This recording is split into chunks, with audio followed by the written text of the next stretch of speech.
name is Mark Miller. I am the Liberal Party candidate for MIR, which includes all of our downtown area. My name is Daniel Braz. I'm a U2 student. I'm the Principal Secretary of Conservative Association of McGill University. Well, my name is Daniel Green. I'm running for the Green Party of Canada in the Downtown Montreal riding of Ville-Marie-Sud-Ouest-Île-des-Sœurs. Hi, my name is Alison Turner and I'm the NDP candidate for Ville-Marie-Sud-Ouest-Île-des-Sœurs.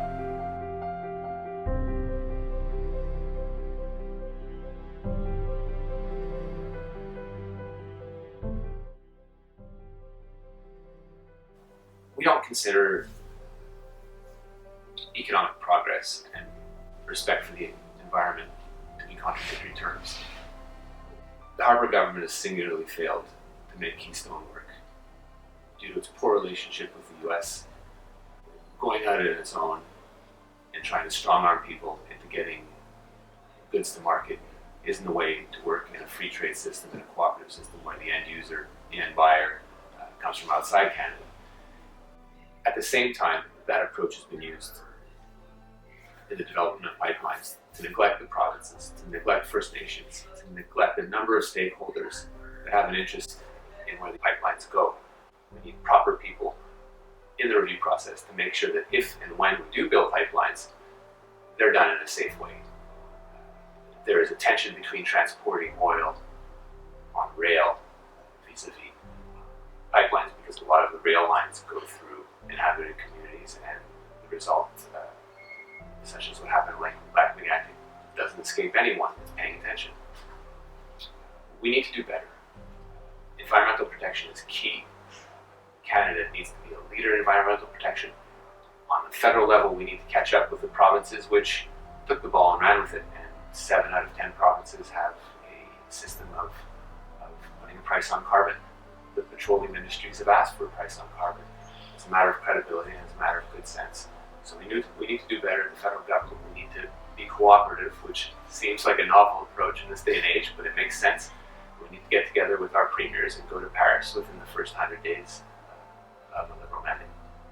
Come up with real and concrete climate targets together as a responsible federal government. We believe that climate change is a critical issue for our next generation. But unlike the other parties, the Conservative Party believes that we need an all-of-the-above solution to this issue, which includes working with energy developers to make pipelines such as Keystone and Northern Gateway in order to fully develop our natural resources, such as natural gas and oil, to its greatest potential. Cannot have a vibrant economy here in Canada and a vibrant society in Canada when you don't have clean water, clean air, and clean soils. It is a necessity to have these three things so the Canadian population can flourish. Having said that, there are dangers that are pointing at the horizon, specifically the massive transportation by pipeline of Western oil towards the coasts, both the western coast and the eastern coast. This oil that the Harper government wants to move is not for our own consumption. This oil will not run our cars, trains, and airplanes. This is for exports. The pipelines crossing Quebec are 7 to 8 times our need from refineries here in Quebec. So this is for exports. The pipeline will enable massive exploitation of Canada's oil sands. If we permit that to happen, the amount of carbon that Canada will be responsible for emitting in the world's atmosphere, we're talking about 1 to 2%, which is huge for one country. We cannot permit to burn that carbon. We are not going to make it as a planet. The concentrations of greenhouse gases will attain concentrations so high that we will live, maybe in our lifetimes, catastrophic climate change. We cannot permit that to happen. It is the end game. We must leave oil reserves in the ground. The pipeline will enable the tar sands expansion And this must not happen if we want to keep climate change under control. I'll begin with the specific pipeline projects. The NDP is against Keystone XL, is against the Northern Gateway. And when it comes to Energy East, we made it very clear that before there's proper environmental protection legislation in place, and before we have independent agencies ready to apply this legislation, we cannot take a position on the Energy East project at this time.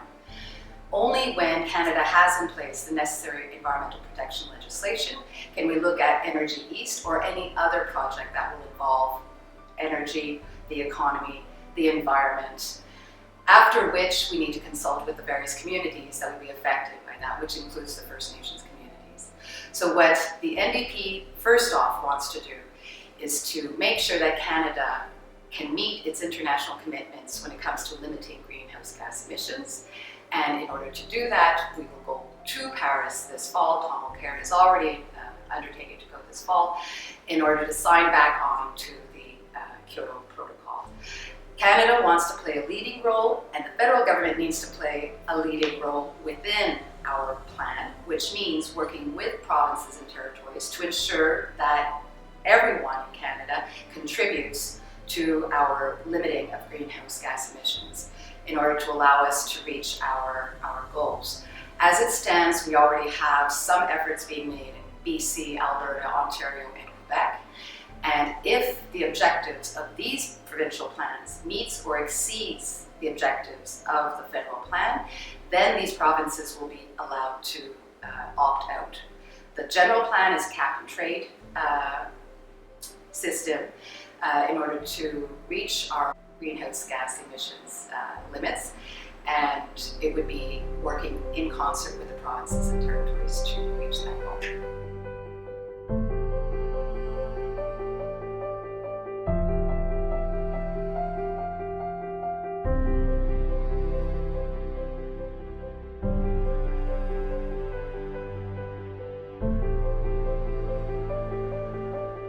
What the NDP wants to do is make life easier for students as a whole, and that would be by increasing transfer payments to the provinces that would go towards tuition. Post-secondary education is almost a right. We're lucky in Quebec to benefit from some of the lowest tuition rates in North America, but that isn't enough.